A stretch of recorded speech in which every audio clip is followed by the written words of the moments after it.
American Riviera Orchard, or orchid, whatever you want to call it. Truly, who is to blame in this latest, shall we say, well, misstep from none other than the former royal known as Meghan Markle, the Duchess of Sussex? As ever, let me explain. Morning, good to see you. Thank you so much for your time today. You know, I'm just going to put this out there, and I just find this incredible when you think about it, because as we know, way back in March, just at a very indelicate time, of course, for the British monarchy, and in particular Catherine, the Princess of Wales, we saw this, right? This video, a very fuzzy video from Meghan Markle, sort of wandering around in a ball gown and then doing a bit of cooking in someone's kitchen. We're not quite sure whether it was hers or not, all that sort of stuff. And this was the big launch, you know, of American Riviera Orchid.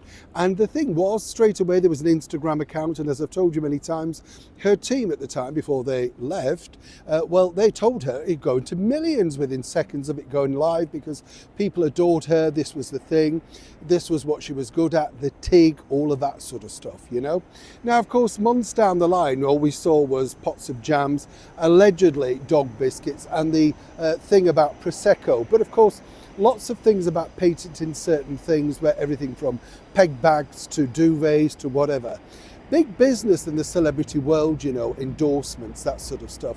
Kylie Minogue, a singer from Australia, very popular over here and now in America, is of course, well, very clever at it. She's built a wine brand, but that's been going a long time. The perfume side of things, going a long time. She would be the first to admit, and I know Kylie well, that it didn't, you know, go like that even with her instant pop fame. People have to trust the brand, build it up. No problem though for Meghan. Now, I would suggest that this problem really is not necessarily all down to her, but ill-advised ideas. Now, as you may or may not know, Meghan struggled to find a CEO to steer that particular company. And she's tried on many occasions, and I've detailed them exactly how you're supposed to up-tip your ideas, allegedly, and then they consider whether they think it's the right direction. Now, I don't know about you, but if you're a very successful CEO sitting opposite somebody that's been in a cable TV series and saying, this is how I built a multi-million-pound empire, please give me a job, doesn't really cut it, does it? Doesn't suit. Again, this is the way that Meghan and Harry seemingly operate.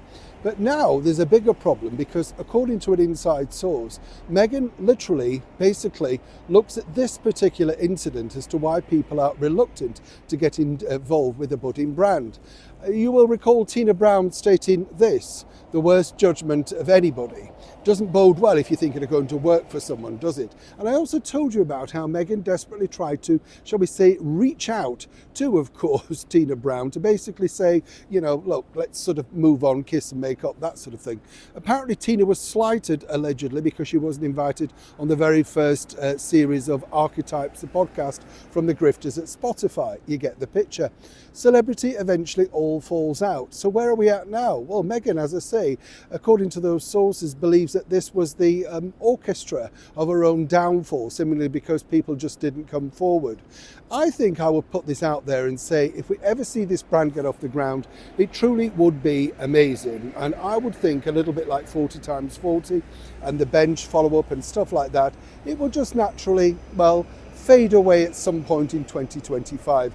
A new idea will manifest in that lovely head, and the bottom line is she'll either be too busy looking after children or indeed supporting her husband Prince Harry in his sort of, well, whatever endeavours. Either way, do you believe we're ever going to see American Riviera Orchard truly launch?